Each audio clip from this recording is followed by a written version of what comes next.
reclaiming public space, whether in downtown Beirut or Sahat al-Noor in Tripoli. Lebanese demanding more, Lebanese asserting control, and of course, regaining their dignity and fighting for their rights. A sense of optimism and hope from Nadim Houry, living in Paris at the moment, running Arab Reform Initiative, and he previously directed the Human Rights Watch office in Beirut. Nadim is listed as a signatory for an emergency economic rescue plan for Lebanon that was released today. The link to the plan is in the details box below. And we discuss this unique moment in Lebanese history and how significant strides are being made for disenfranchised groups in Lebanon. For episode 47 of the Beirut Banyan, I'm Rani Shatah with Nadim Houry.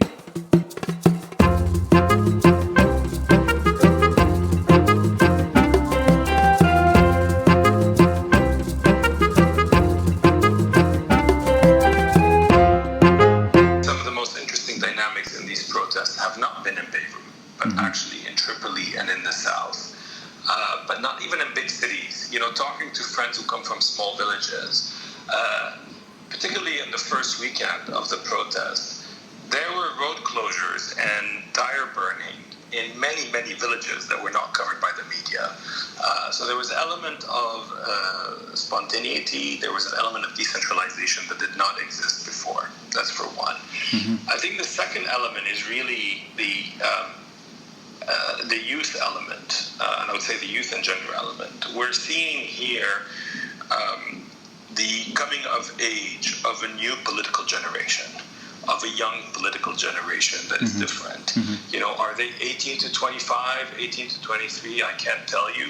But what's clear is they have a different approach to politics, they have a different approach to organizing, they have a different approach to what they consider taboos, and they don't have the same fears that many of those who are over 40 have. And that is quite striking. And they have not just been participating, they have been leading.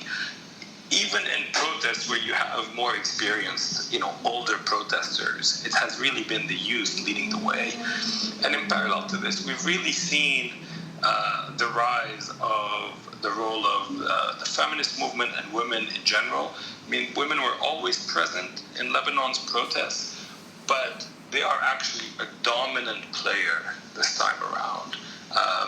They're dominant in all aspects, from occupying roads, from standing up to police and army, from leadership, from speaking. I mean, I think this is new. While they were always present, I've never seen them, at least in such a key and prominent role. And I think that the last element is really, I would say, the demands, the formulation, especially compared to 2005, which were, 2005, the demands were clear. It was Syria out. I mean, there were other demands, but this was the dominant factor. It was sort of macro-level politics. Mm-hmm. 2015 was about the garbage, was about accountability. And that's why it succeeded, but it didn't have this sort of national element in the same way. It was seen or perceived to be a middle-class movement focused on Beirut and parts of Mount Lebanon. This time, it's really a demand for socioeconomic changes, deep changes, and on top of these sort of socioeconomic demands, there has been an increasing demand for change in the sectarian system. And what's been really fascinating is it's actually very dynamic, evolving, the way the demands are evolving and the way the movement is evolving. And I think that's what makes it as well such a novel and innovative moment. I like that you referred to women playing a central role, and your work in human rights and currently the Arab Reform Initiative in Paris. Beyond political justice, beyond economic justice, do you see this as a moment for women's rights in a almost like a chance for women to become not just equal, but at the forefront of what it means to be Lebanese and what it means to be active in politics and economics and in demonstrations? Is this a breakthrough moment for women in Lebanon? Look, I think it's definitely a key moment for women in Lebanon. We'll have to see whether we manage, because it's not just a struggle by women, it's a struggle for all of us concerned about equality to push for, whether we manage to have a breakthrough. But I want to say yes, I think it does feel like a breakthrough moment. And I want to go beyond that. I think it's not just about women's rights. I think what we see women demanding is basically full citizenship. Yes. And that's actually what's been amazing in these movements, that while you have different groups, but they're all converging on the same demand. So when you have a feminist protest, they're not just demanding women's rights. They are demanding equality. They are demanding a civil state. They are demanding a fight against corruption. They are demanding an end to impunity. And of course, they are demanding equal rights, the rights to give citizenship to their children, the right to be treated fairly when it comes to divorce or child custody. But what's really been amazing is that, it's a convergence of demands. They are at the heart of the movement. They're not just saying, well, just give us women's rights and forget about accountability or corruption. They are seeing it as they should, and all the protesters as a whole package. This is not about just give me this little bit. Let's trade off on this little bit or on that bit. They really want to change things, and I think this is, regardless of how you want to describe the movement, this is really the revolutionary aspect, the sort of changes in how you see people articulating these demands in a much more profound and I would say radical way than they have before. I don't even think women today would just be satisfied if they just say, okay, we're going to give you the right to give nationality, go home now, stop protesting. I think the demands now are much deeper than just one demand. They want full rights for them and for society, and that's the beauty of it. Now, I'm going to step away from women and talk about just in general disenfranchised groups. At the core of this revolution, do you think that this is an economic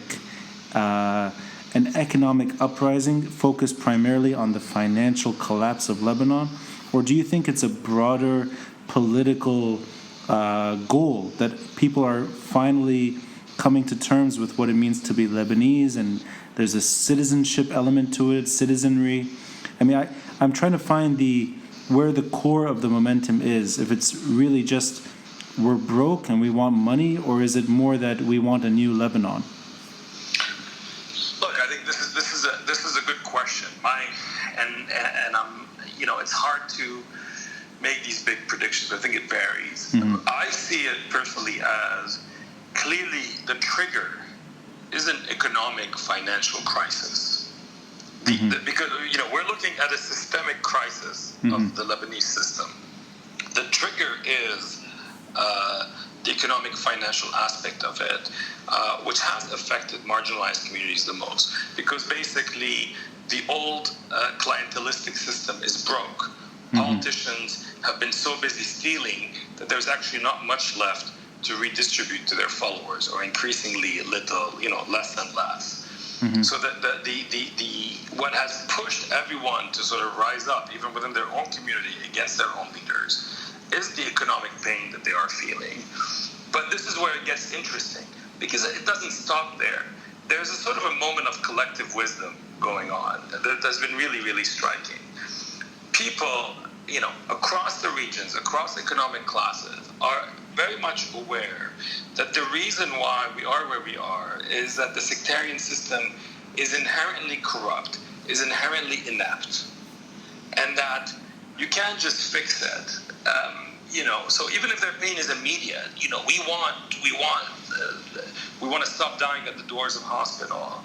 I think they have realized that the current system, the sectarian clientelistic system run by a number of oligarchs, even if it slightly improves its performance tomorrow, and it sort of stops the ship from completely sinking, it's not going to be able to get us moving again.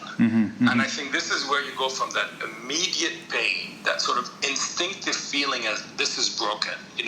Nothing is as strong an indicator the system is broken than when you go to the bank and you cannot withdraw money. Yes. It's immediate. It doesn't require political philosophy to understand it. Yeah. You realize instinctively in that moment the system is no longer able to provide. But then I think what's interesting is just this sort of collective recognition of we know why it's broken and it cannot be fixed by the current class. And I think this is where the power of kullun yani kullun comes from. And do you think that just for the time being, since we don't really have names to refer to, there isn't a leadership component yet, it hasn't even begun, do you think that it's generally a good thing that this is a leaderless revolt for the time being? Or do you think that at least in terms of sustainable, getting it into translating it to political power, would you expect people to emerge and carry the mantle? And I mean, because up until now we don't have new names. We have old names that have tried to reemerge and they haven't been successful as of now. What would it take for this to translate to something new, a political power? I think that the first question is, has the time arrived? And I think there's a lot of, it's very interesting to watch. People are not looking for a leader now. They're not even looking for spokespeople.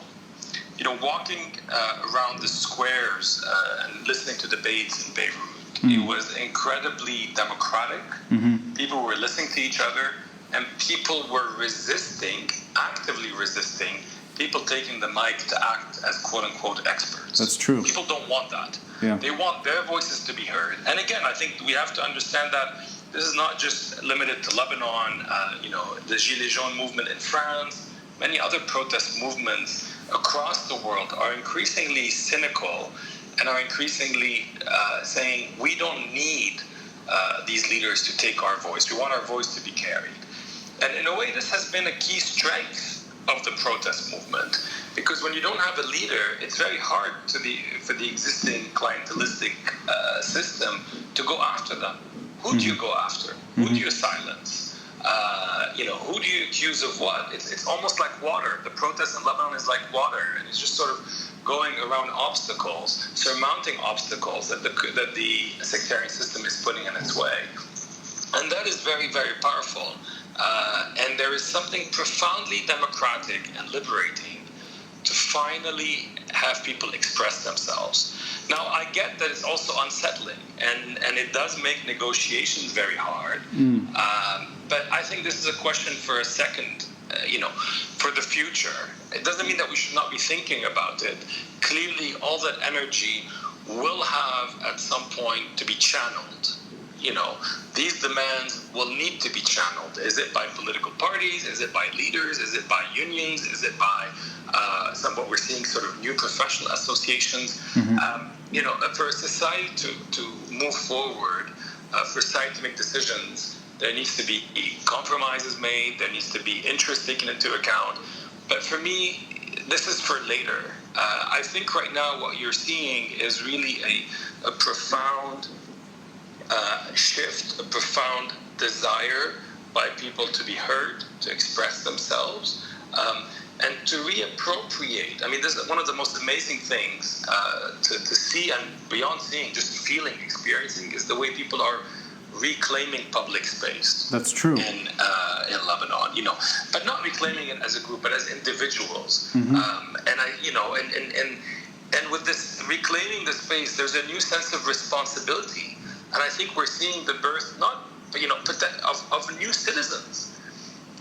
And in a way, maybe that's even more powerful. The fact that there were volunteers, by themselves going every morning to clean. The fact that people were organizing, taking care of each other. I think this shows this sort of new citizenry, that it actually comes with rights and obligations. I think it is very, very powerful. And I think having a leader is not, the absence of leaders has maybe facilitated this. And then suddenly everyone feels like I am responsible. And again, I think it's been very interesting to see that, again, in this collective wisdom, the protesters are aware of this. And a few days ago, there was that movement, Anaqat al-Thawra. They've put in these mirrors in downtown Beirut where you can take a snapshot of yourself on a mirror saying, I am the leader of the revolution. And I think that shows a lot of wisdom. We'll have to see how the energy gets channeled in the future. And when you say reclaiming public space, I'm guessing you're referring to the protests that erupted at Zaytuna Bay yesterday and going into the Grand Theater in downtown, as well as barging into the Egg and using it for public lectures and debates. Is that what you meant by reclaiming public space? Yes, but not just that. I'm also thinking about how people have reclaimed Saht al-Nur in Tripoli. This had become a space for Tripoli residents. Friends from Tripoli used to tell me that. And even for those of us who are not from Tripoli but used to drive there, the place felt hostile. Yeah. There was something, we had ceded that space as something hostile, something we feel we don't belong. We just drive through it. And they took it back. I remember people, playing football on the rain bridge. That's also a form of reclaiming space. Or even putting on an Airbnb for a moment. Exactly. I think there's a sense of, this is our country. These are our streets.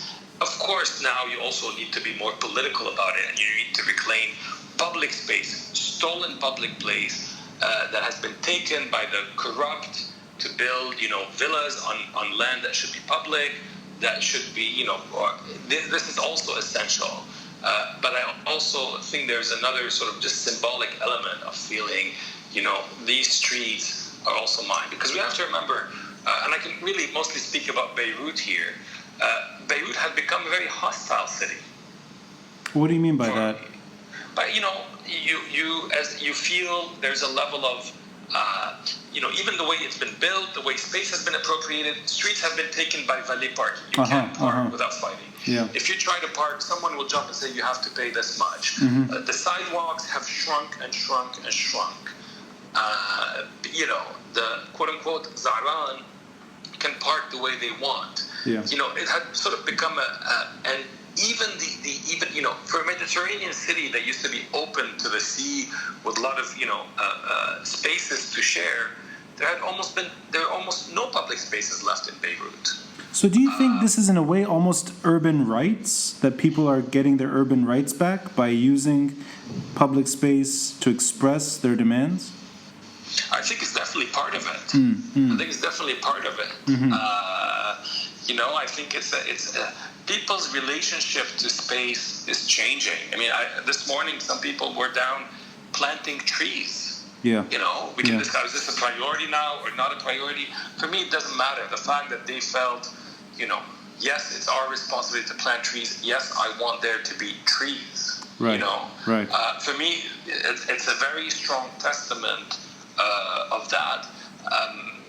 I think that I haven't seen so much life in central Beirut in years. Yeah. In years, and families and in a way people rediscovering the architectural heritage, reclaiming it, using it, protecting it, maybe sometimes defacing it. But this is all a normal interaction one should have with one's city. Again, it is sort of a chaotic moment, and from that sort of creative, chaotic moment, we'll have to see what comes out of it. But there's so much energy, so many initiatives, so many decentralized initiatives that I think it's a very, for me, it's a very hopeful moment. It's a very rich moment, regardless of how this moment. There have already been many victories for this moment, for this movement. And that's not to minimize the bigger challenges ahead. But already, at least let's celebrate this, the breaking down of the barrier of fear. I mean, if we were having this conversation a month ago, could we have imagined people in Tripoli chanting in support of Dahi or Nabatieh or Tir? Right. Or people driving from Kfar Rumain to Tripoli and being welcomed I think it's truly unprecedented in breaking those barriers, and that, for me, this is where the real revolution is happening. In each one of ours, in individual people's minds and fears. The question is this just a passing moment, a sort of a passing euphoria, or can this take root and really be the basis for a completely different kind of politics? I hope it's the latter. And with each passing day, I think the momentum becomes harder to roll back. We're roughly the same age. We're from the same generation, and the last time we met over the summer, we were joking about Instagram, whether or not we should have an Instagram page. And I still feel strange using Instagram, even though it's become part of my life. And I wanted to maybe just get a subjective view that do you think technology, let alone the youth factor, but technology and social media, do you think that is part of the story here? That there's a momentum and maybe an expectation and a rapid change, the way people are interacting, not just with the city itself, but with each other, through WhatsApp groups, through Facebook, through all of the mediums possible. Is technology part of the story? Look, definitely. And it's part of the story in Lebanon. It was part of the story in Egypt, Syria, Yemen, Libya. It's part of the story in the protests in Chile, in France, in the, yes, again, it's sort of the absence of intermediaries at this stage. Each one of us is a broadcasting hub. Yeah. Each one of us is connected to many different circles. Again, I don't want to over-romanticize it because I think it does come with certain challenges, and we're seeing it. But it's also, it also means the spreading of fake news is much easier. It also, in a way, rewards shallower networks than maybe some of the deeper structured networks of the past, such as labor unions or political parties. But, and this is where I think we have to also, I'm here just observing and learning from the younger generation, the 18 to 23, about how they are making their decisions, how they are communicating. Yeah. Look, the world has changed, and I think in Lebanon, but in this way, Lebanon is very representative of global trends. Lebanon is dealing with the emergence of a new political generation, much younger, that has grown up with all these social media tools. Yeah. They just grew up with it, and for them, it's just an extension of their friendships, of their links, about how they decide on things. And they're starting to make their mark. And I think, we all need to be a bit modest and just watch and learn. And yes, we can comment, but I think we need to accept the fact that we don't know the answer. We don't know the impact of these things. We can posit theories, we can raise arguments, expectations, but it's going to be interesting to see how it develops. But it's definitely part of the story, definitely. And Nadim, just to wrap up, were you in Paris when the uprising began? I was in Paris when the uprising began, yes. And you flew to Beirut in the middle of everything that was happening. You showed up in Beirut. Yes, and I couldn't, to be honest, I was sitting in Paris, watching Lebanese TV on YouTube until the wee hours. And I felt my place is not in Paris. I need to be in Lebanon at this moment. And, it was from professional, I work on social movements. I've dreamt about social change in Lebanon for decades. For me, it would have been insane to miss that moment. If I'm being very truthful, I hesitated the first 2-3 days to jump on a plane, mostly because I was worried that I'd be disappointed again. There was that moment of what if it's going to be another one of these 2 days and then everyone goes back home and can I deal with yet another disappointment.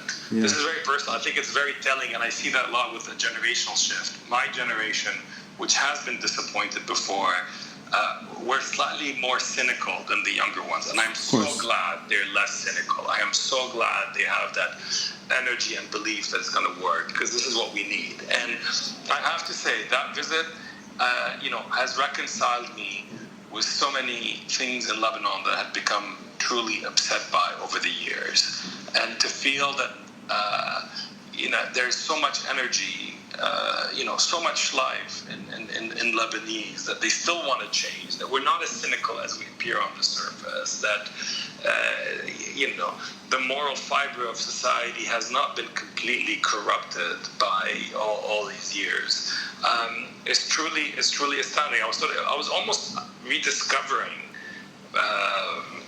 not just I was rediscovering my fellow Lebanese, and yeah. So I think it was I left Beirut a couple of days ago, very, very sad. I just had to come back and deal with the work that had accumulated. But I hope to be back very soon. I think it's really what is happening is very, very interesting. I think naysayers should just shut up and give it a chance. Nadim, you mentioned something which is, to me, it's a very important part, and you said it, that the youth don't necessarily remember the previous failures, and they're immune to that cynicism because this is their first shot, and you see it on the street. I mean, the average age, there's so many young people, and they are all chanting the same thing. They want a better future. So I hope they get it right this time. I just wanted to ask you, though, about Paris, because when I flip the channels from here, watching the diaspora protest, it's Paris that is really alive, and it almost mirrors what's happening in Beirut. But in your perspective, do you sense that the diaspora, and let's use Paris as an example here, do you sense that it's the same type of optimism, or is it perhaps more optimistic than we are? I just wanted a sort of a perspective from your side. I think the diaspora,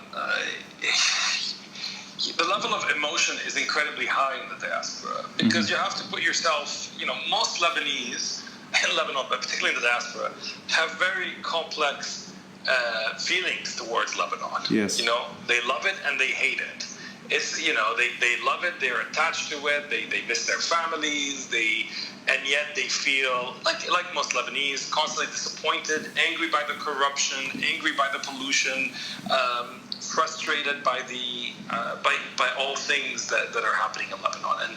And for them, I think it's really, they're saying, okay, maybe this is a chance for people to get it right, and we need to put all our weight behind protesters. I've had friends actually from Gulf countries call and say, we want to send sandwiches to the protesters, in Lebanon. But really, they wanted to, using Zomato, they wanted to, they just felt they wanted to support. I mean, they recognize the real role is inside the country, but they also want to play a role. I mean, I can't tell you the amount of conversations I've had from diaspora. People are thinking, okay, what can we do locally? Can we try to freeze assets of corrupt Lebanese in the countries we are living in? What can we do to organize ourselves? And I think that could be very, very powerful, and it should be a factor for change, I believe, in the future. Look, let's not kid ourselves. Lebanon is going through, and is going to have to go through, a very difficult economic and financial crisis. We're starting to enter it, but I fear it may get worse before it gets better. But for us to be able to make it out on better terms and weather the storm, the energy of the Lebanese, the solidarity of the Lebanese inside and outside the country is going to be key. And within families, within communities, and at the national level. And I think the fact that the diaspora is very mobilized is going to be very, very interesting to see how it evolves. I think it's going to be key to also use the role of the diaspora to put pressure where it could be. I think really we need to be thinking as diaspora, can we push for legal action in different countries to seize assets that have been stolen from the country? Can we be a pressure group to make sure that the countries where we are adopting policies vis-a-vis Lebanon that help in the transition to a third republic in the country? You know, I'm really excited at the domestic factor, that these are Lebanese that are demanding local change, holding their leadership to account. There's no external slogan, there's no foreign flag, or for that matter, there's no political flag. These are Lebanese citizens demanding a better Lebanon. And I hope we witness fundamental change, and I hope we have a third episode down the road that's even more optimistic than this one. I hope so. And I just want to feel like coming back. When I got on the plane, I was like, whatever happens, for now, it was worth it. Yeah. There is a renewed sense of optimism and hope in Lebanon. And that's essential, and that's something that can be built upon. Yeah. This alegria, this joy that we see in the streets of the protest, I think is beautiful, and I hope it stays there, because it's what is happening is a joyful experience. Yes. Well, whether in Beirut or Paris, or for that matter on Skype, your voice is always appreciated. So thank you, Nadim. Thank you, Ronnie.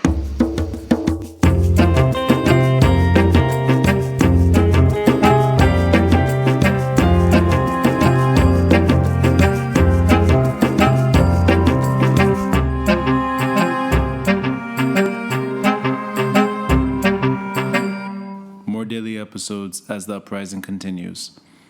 If you're enjoying this podcast, please consider a contribution through Patreon. The link is in the details box. And to keep updated, simply subscribe through your preferred podcast platform or find us on our YouTube channel. Until next time, I'm Ronnie Shatah. This is the Beirut Banyan.